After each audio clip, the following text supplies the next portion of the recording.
Here is my honest advice to you if you want financial freedom. Now guys, this is my car page. I talk about cars, but if you've watched my videos long enough, you'll notice that I don't really separate cars from the financial portion, right? I love my performance cars.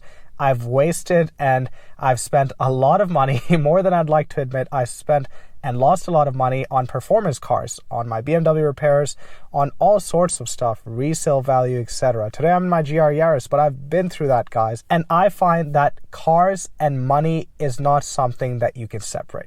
No matter how much people on social media or people around would like to separate the two and just say get a car because you like it or it's A to B transport, the truth is, guys, that after a house, your car is the second biggest purchase you're going to make. And because of that, I have always focused on the finances of cars, but really on the finances of life.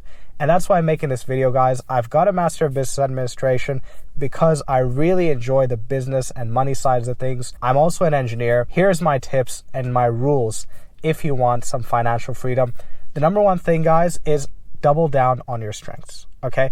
Now, if you go on TikTok, Instagram, YouTube, what's everyone telling you? What's everyone been telling you for a long time? It really gained traction during COVID, but everyone's been telling you one thing, and that is to start a side hustle. And I'm going to sit here and tell you to not do that. Objectively, guys, objectively speaking, you are better off focusing on your main hustle and making that stronger. And I want to illustrate first with an example, right? I caught up with a friend of mine a few weeks ago. He works in a corporate role, makes a decent amount of money, nothing crazy, but nothing low either. And he said to me that he'd recently got his trades qualification so that he can go and become a plumber. And I thought, that's really good. Did you always want to be a plumber? A very different thing to what he does in his role currently. And he said, no, he just needed the extra bit of money. He's got a family. And I said, you've got this professional job, but you're not that advanced in your career just yet. Could you just look at getting a promotion or taking on extra responsibility, working extra hours, whatever it is, and stepping up? And he comes back to me and he said, yeah, but if I did that, it would mean that I would have less flexibility at my work. I would be working more hours. I'd have to go into the office more often. That's what that would require of me, he said.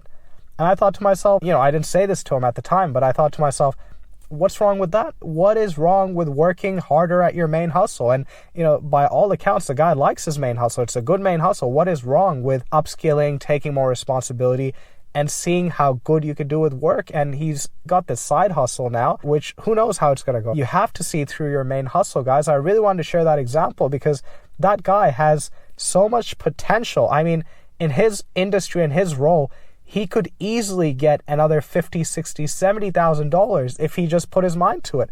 And I'm not so sure while working a day job, his side hustle is going to be able to make him $50,000, $60,000, $70,000 more. So, that is one of the big things that you have to be aware of. Double down on your main hustle, guys. Double down on your main 9 to 5. And I know it's so counterintuitive, but objectively and statistically, that is what's going to get you the right gains. Not trying to venture out into little things. Now, it's a whole different thing if you hate your career or your main hustle sucks and it has no growth, all that jazz. That's a whole different discussion. But I'm talking about most of the people out there who've got these jobs, corporate jobs. Most jobs have levels you can work towards. Most people out there, I think you can do much better than you're doing. So that's rule number 1. Rule number 2, I said, this is a car page. I don't want to deviate too much from cars. Rule number 2, guys, stop changing your cars and stop buying cars that depreciate. Simple as that, guys. Those 2 things. I've noticed so many people who come to me from my YouTube videos and they say, I've got this car. I've just finished paying off the loan or the finance of the car. And often they'll reach out to me before they've finished paying off the finance, right? Which is ridiculous. They'll say, I'm almost finished and I'm itching. I've got to get into something new. What do you suggest? And I say, mate, you've been paying off this finance for 5 years. It's time for you to now enjoy the fruits of your labor and just chill out. You've got this car. It's only 5 years old or 3 years old. Often people are switching at 3 years old. They're leasing them, whatever. Mate, you've just done the hard yards. Enjoy that car and have some extra savings in your account. So don't be changing your cars every so often. You want to buy something nice and reliable, Toyota, Honda, Mazda, something Japanese, and just stick with it, guys. That's what these Japanese cars are designed for. If you've got a luxury vehicle, that's a different story. I won't get into this right now. Maybe, don't buy luxury cars overall. Different story, but don't change your car so often. And then the second part of that is stop buying cars that depreciate. That's one of the biggest things. The people who change their cars very often they have cars that depreciate into nothing, right? Often they buy these luxury cars, whatever it is, they buy them at 50K, they're 25K by the time they go to sell. And they've been financed, so they've been paying that high interest. So they've lost so much money. Try to get cars out there that save your money. And there's a lot of cars out there, guys. I know COVID ruined the market, guys. There is an everything bubble. A lot of people have been waiting for the bubble to pop. I don't even know if it's popping. I've been waiting for years. There's an everything bubble. Houses are expensive, cars are expensive, watches are expensive, jewelry is expensive, handbags are expensive. I mean, furniture is expensive, TV, everything out there is expensive. I mean, an iPhone in Australia is like $2,500. I remember there was a time when even a laptop, when it was $2,500, you would think, geez, what's up with this laptop? Why is it so expensive? Now your iPhone is that expensive, guys. There is an everything bubble right now. But even with that bubble, guys, there are assets and asset classes which will hold your money well. And it's going to be your Toyotas, right? Pretty much my GR Yaris, guys, I bought this certified pre-owned. After driving it, I think I've driven it 15,000 kilometers or whatever it is since I bought it. After driving and putting that mileage on this car, guys, it is still worth what I paid. If I was to go and sell this car today, it is still worth that. That is financial freedom, guys. That is true financial freedom.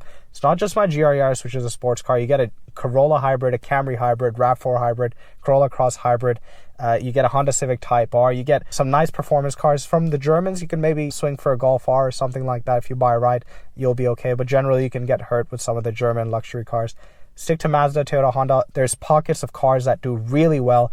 You want to stick with cars that don't depreciate so that one day when maybe you do want to sell or maybe your circumstances have changed, you need to get rid of that car. A lot of that money is going to come in your pocket. And the last thing, and I want to leave this for the last thing, a business mindset is really important. Now, what do I mean, right? What do I mean by business mindset? Now, I've done a Master of Business Administration, guys. It really teaches you about a different type of mindset, a business mindset. One of the most interesting things we learn in the MBA is that you are a business. You are a brand.